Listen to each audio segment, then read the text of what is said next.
Hi, it's Carolyn here, trying out to see whether I can live stream.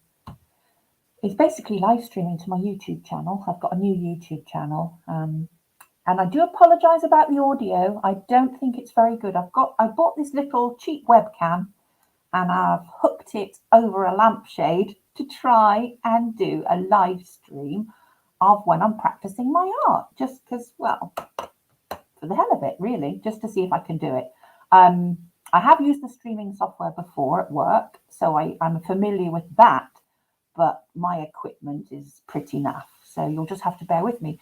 But anyway, I was going to get on with my barn owl this afternoon, so I just thought, let's try some live streaming out. I did a 2-minute test earlier on YouTube, and I do believe, like I said, that the audio is a little bit muffled. So I'm just going to have to make a few tweaks. But anyway, I just thought I'd do a little live stream. I may be silent most of the time, but just thought it would be a cool kind of thing to do. And so what I'm going to do is, I don't know if anybody saw any of my drawings from last time. So essentially, what's happened is I used to really enjoy art when I was a teenager, as quite a lot of teenagers do. But I've not really drawn much in any shape or form apart from a bit of digital art for maybe 40 years. So I've only just literally through the pandemic and more really just recently, got into doing art again. And I found a love for it again. I've got a lot to learn. It's been such a long time. I'm very rusty. My eyesight isn't as great as it used to be. But I'm absolutely loving it. So you can probably see the hair there. That was the last thing I completed. And to be quite frank, I'm rubbish at completing stuff. I either lose interest or I think it's absolutely rubbish and I just don't know where to go with it. But for this one, I stuck with it and I am fairly pleased with it. The hair is quite coarse. I've not got the skill to make fur look soft at the moment. But luckily, of course, a hare does have quite coarse fur. So I've got away with it in that respect. But the real challenge is now I'm doing this picture. I don't know if you can see that. Okay, I'm just trying to move things round. Yep, that's it. So the challenge is this. It's a barn owl. And I'm doing it for a present for somebody who absolutely loves barn owls. And I've not really properly drawn a barn owl before. I think I attempted a small painting of one years and years ago, and it was very naive. It was very basic. But so I started this last weekend, and it's challenging finding time to do it to start with because I work hard during the week. I'm absolutely knackered in the evening. That I really don't have any incentive, any get up and go to do anything in the evening. So really, I just have weekends. So I'd like to try and get this completed or near to completed this weekend because I would love to send it to her for a gift. And she's not very well at the moment. So, um, it, if it comes out okay, I'd love to send it to her.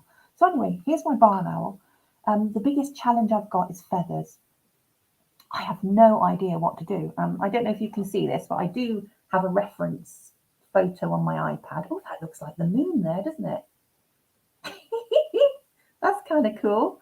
But yeah, so I've got a reference photo on my iPad, which I've downloaded from a place called Pixabay, and they're copyright free, royalty free. So the really good thing about this is if you download an image for reference to look at and study to create a drawing from, if you then do want to go on, if it's good enough and you think it's good enough and you actually would like to make some prints of it, because you've used a royalty and commercial free, copyright free image from pixabay.com, you can then make a print out of your drawing because it's not somebody else's property. That's what I believe anyway. So I guess my hope is there that this will turn out all right, and maybe I can get a little print of it and I'll put that on my wall. But I just hope it's good enough to send it to a family member. That would be really lovely. So anyway, feel free to leave any comments. I really don't know if you can hear me okay or not. I'm trying to speak loudly, but I do know that this webcam is absolutely rubbish. So anyway, I'm just going to get on. I'm just going to draw, and I'm just going to be fairly quiet. And yeah, if you've got any comments to drop in, please do. I'll look over to my laptop now and again and see if anybody's left a comment, have a chit chat, anything like that. And I'm just going to hope for the best here and just crack on with this. So anyway, thank you.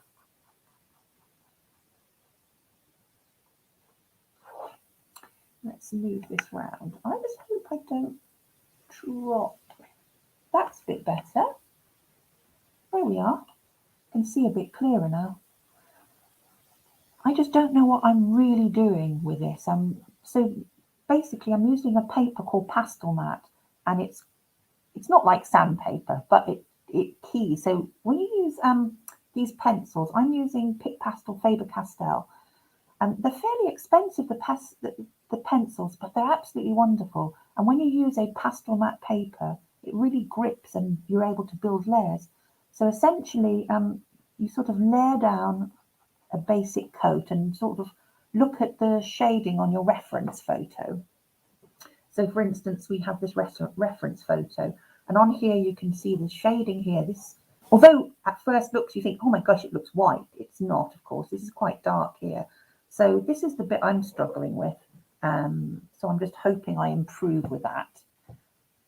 So it's not be afraid to put down colours that are quite dark, because you can always go over them at a later date and make them brighter. And that's the beauty with these Pic Pastel pencils, because it's pastel and it's not a coloured pencil. Coloured pencils contain a lot of wax and they turn out quite shiny, and it's really hard to build light over dark. But with pastels and pastel pencils, that is a possibility. So at the moment I'm using sort of a grey colour.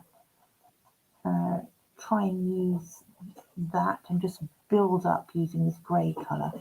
And then what I think I will do then is zoom in on the reference photo and have a look at the feathers and try and incorporate some of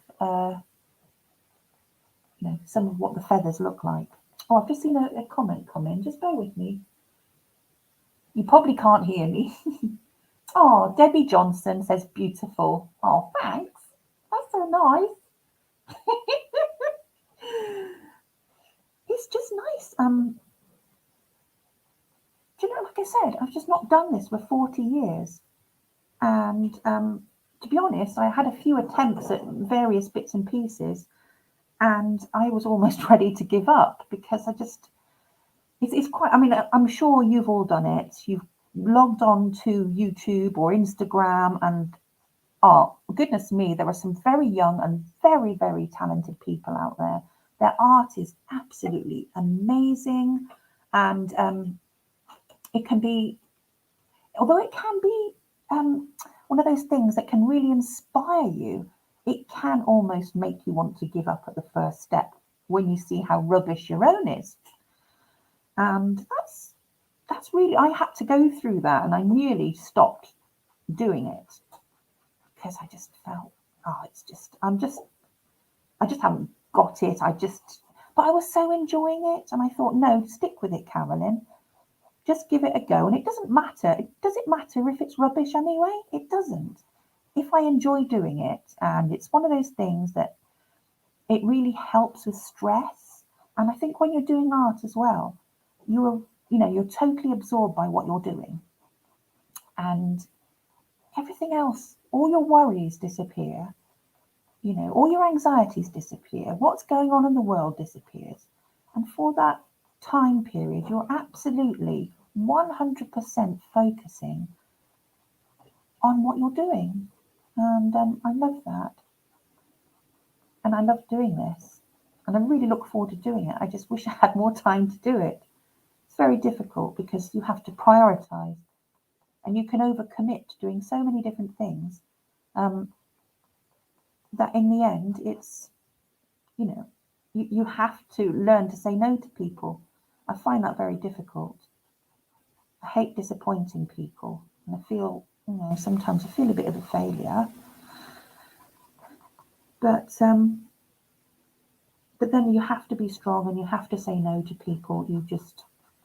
It's very important to, gain pleasure from doing your things that, things for you as well. So anyway, look at me being all morbid and awful.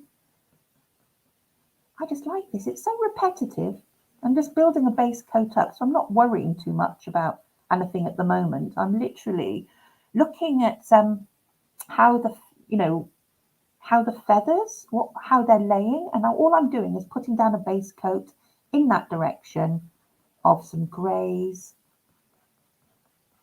at the moment, and just sort of trying to bring in the darker bits as well. And it can be very time consuming doing this, but yeah, I'm thoroughly enjoying it. So I think the eyes have come out quite nice. I haven't quite finished them yet, but they look all right there. So I'm not going to chat all the time, but I just thought I'd have a go at live streaming a bit of this, and it's quite therapeutic, I think. So, like in the picture, so let me just get this picture out again. So, in this reference photo, and I still love how that looks like the moon. I think that's so cool. That's the light in my, I'm on my dining table actually. So, on this picture, it's a lovely photo, by the way. But when you zoom in on these feathers, I have no idea how I'm going to replicate that. Absolutely have no idea what to do. I'm starting at the easiest bit for me, which is the eyes and the facial features, because it's mostly grey and white. But if you look, and I don't know, if you zoom right into the feathers, they're so complex. I mean, like when you think about, it's like when you look at a Romanesco vegetable, it's like a Mandelbrot. It's like, it's just repeating itself. It's like the universe. I know that sounds weird, but if you look, isn't nature amazing? You look at this and it's just a repetitive, feathers are just repetitive. It is. It's like the common denominator in all nature, isn't it? But anyway, so yeah, I really don't know how I'm going to achieve all the feathers and things, but I'm not going to think about that at the moment. I'm just going to get down some basic colours to start with. So, okay, let's carry on and I will stop waffling. But yeah, I will look over now and again onto my laptop, which I've got next to me. If you want to ask any questions, want to have a chit chat, I'll pop over and have a look. It'd be wonderful. Kathy earlier from Canada, I did my first little test on YouTube just to see if the setup was working before I did this. And she kindly popped on and said, I said, can you hear me? And she said, silence. I said, can you hear me? I don't think my microphone's very good. And she said, I can hear you, she said, but you're a bit muffled.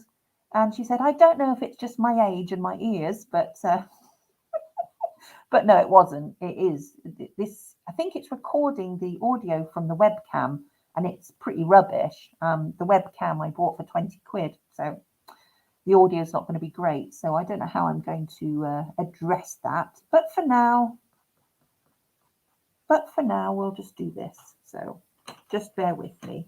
Oh, now I'm going to lay a bit of a darker grey down, I think, because there are some sort of shaded areas here. So what I'm going to do is lay down some of the areas where there is going to be more shade. Gosh, this is so repetitive. Do you know what? In some ways, I like repetitive stuff. I remember working, actually, this was a long time ago, 30 years ago, and I used to live on an RAF base. And there was no transportation, and at the time I couldn't drive or anything. And I used to work in a carrot factory. And I did it as a day job for a while, but then I did it as an evening job when I was pregnant until I couldn't stand up all night anymore. So I stopped doing that. But all we had to do the same thing every night. Pack carrots, pack baby carrots, pack vegetables, and we were basically stood on this line, and we had to just pack punnets as quick as we could, and it was doing the same thing over and over and over. But my mind used to go into different places when I did that. And in some ways, it was quite therapeutic, and I quite enjoyed that. And I think I feel the same way about this. Some people could think it's a bit boring, but actually my mind goes to other places when I do something that's repetitive like this. So, yeah, I don't know if you feel that way or not. Well, you know, we're all different, aren't we? We all have different minds. But, yeah, I like doing this. I just don't know how am I going to. This just seems so different. People make art look so easy, don't they? Some people. I just don't know exactly where I'm going to go with this, but I'm going to lay down greys and whites, as I said before, and just see. You probably can't hear me, can you? Can anybody hear me? Just curious. Does it sound muffled? Because I'm actually got the webcam hanging over this, and I'm only about 10 inches from the webcam. I'm trying to speak clearly, but I just think the quality is quite bad. But this really isn't all about chatting, is it? It's just therapeutic, hopefully. As you can see, this takes a long, long time. And, oh, excuse me. It takes a long, long time. And really, it's probably going to take me a good hour just to finish this face, if not longer. It's probably going to take 2 hours to finish this face with all the shading. And then you're talking about, you've got these feathers and this part.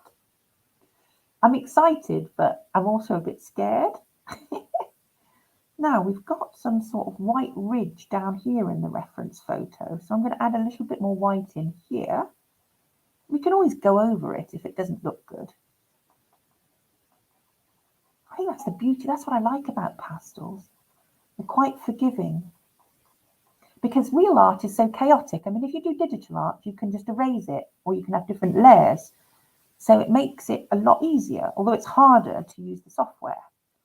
And you've got to learn how to do the tools. But with real art, it's really chaotic. It's more dangerous. It's more, you've got to take a bit of a chance. And it's quite difficult to, you know, if you make a mistake, to rectify it. Certainly with watercolours it is. And with coloured pencils it can be. Pastels are a little bit more forgiving. Oil paints and acrylics a little bit more forgiving. But of course then you're going to have to wait until they dry. But no, this is fun. This is fun. What's everybody thinking about Christmas then? I got my first Christmas wrapping paper the other day. I couldn't believe it. I felt like everybody was looking at me as I was walking home from work, carrying a roll of craft paper with green Christmas trees on. I thought, it's not even Halloween yet, and there goes that grey-haired woman bimbling along with her Christmas wrapping paper. I've not even actually bought any Christmas presents this year yet. Usually I do by now, but I have heard that more people are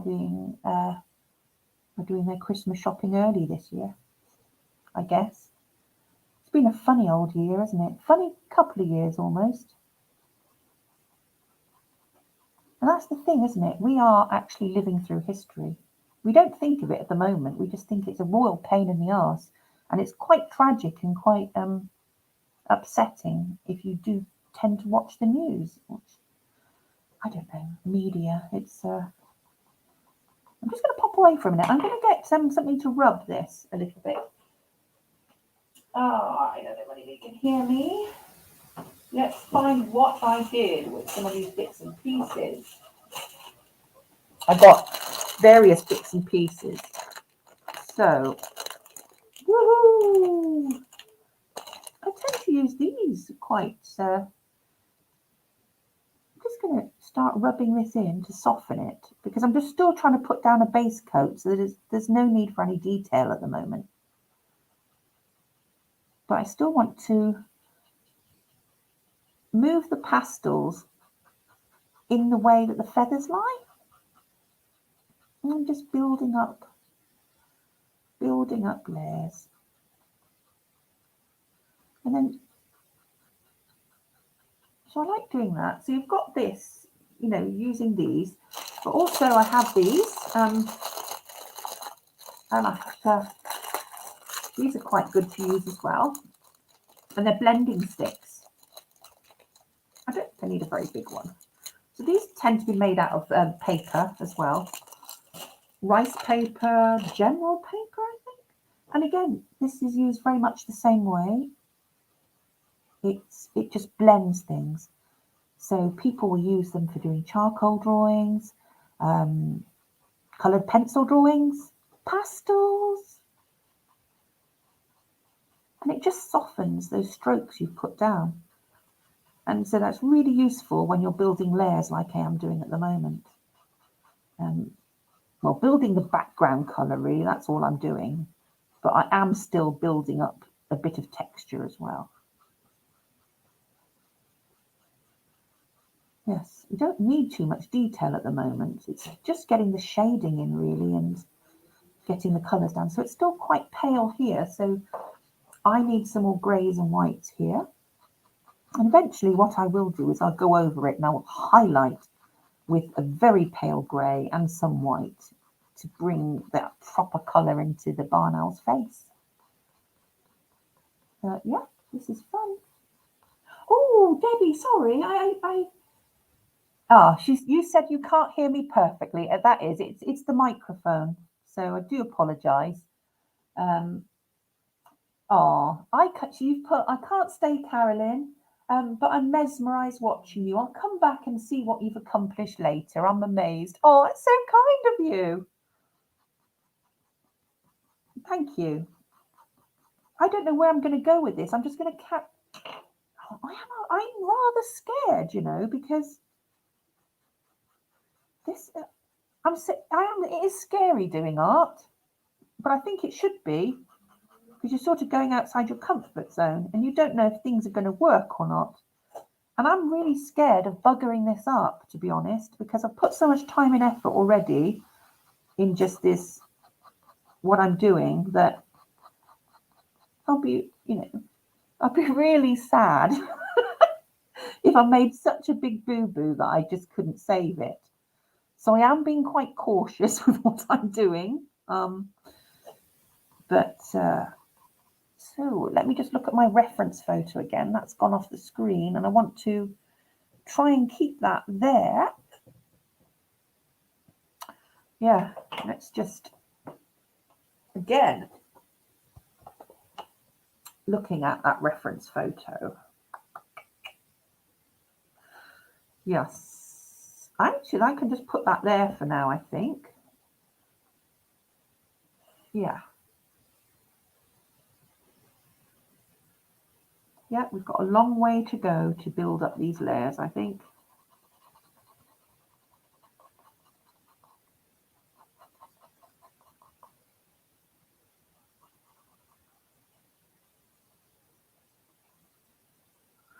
La-da-dum-dum.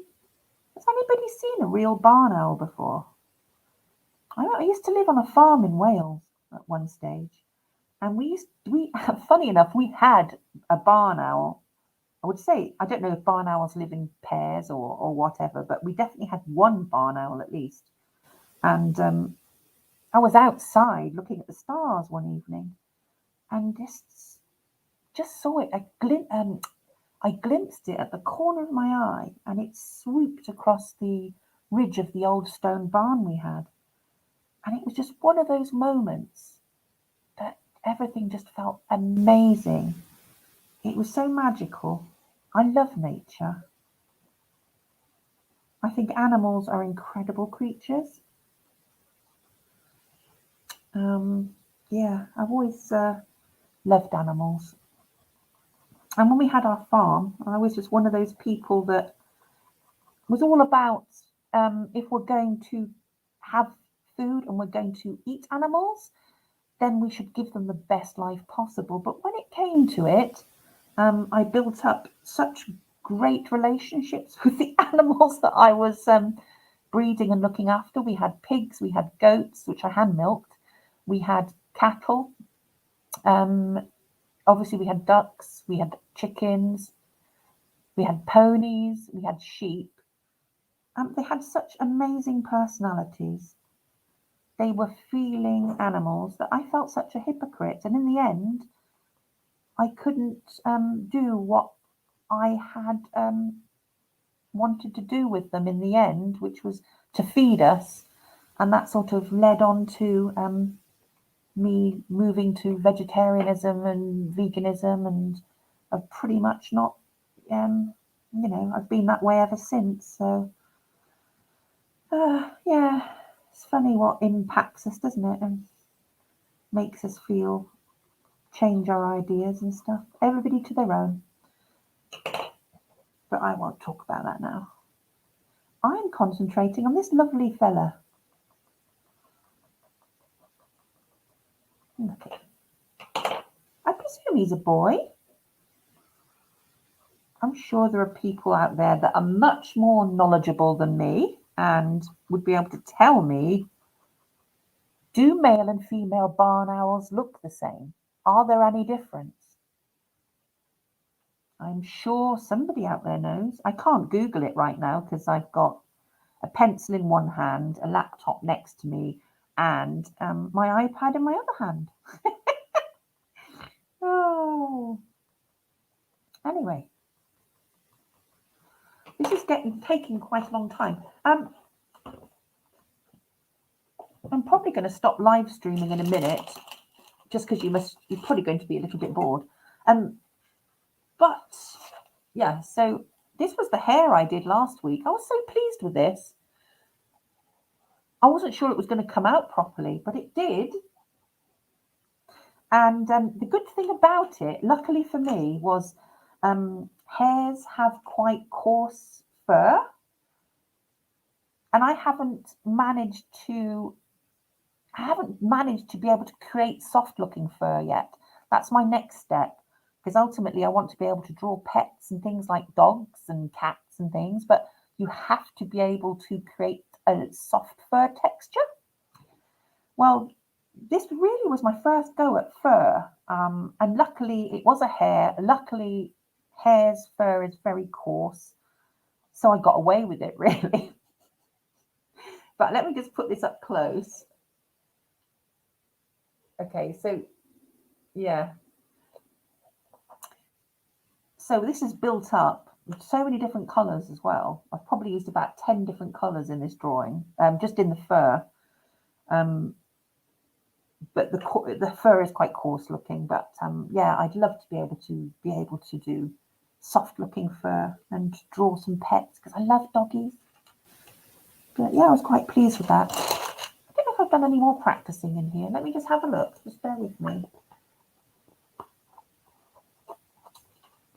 Oh. No, I haven't done practicing in that one. Just hang on.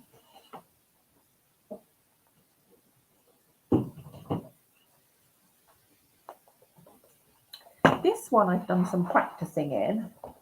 And this paper isn't so good for pastel, but I started off doing some practicing on here. Here's a cat's eye, which I was quite pleased with. Can you see that? So that was my first proper cat's eye in pastel. And then I started doing a horse in pastel, which, yeah, I was just practicing. So, yeah, quite enjoyed that. Oh, this, I did try and do a hare. I started doing a hare on this, but I didn't like it because I thought it looked like a kangaroo. So I just I gave up on that one. So yeah. Oh. And as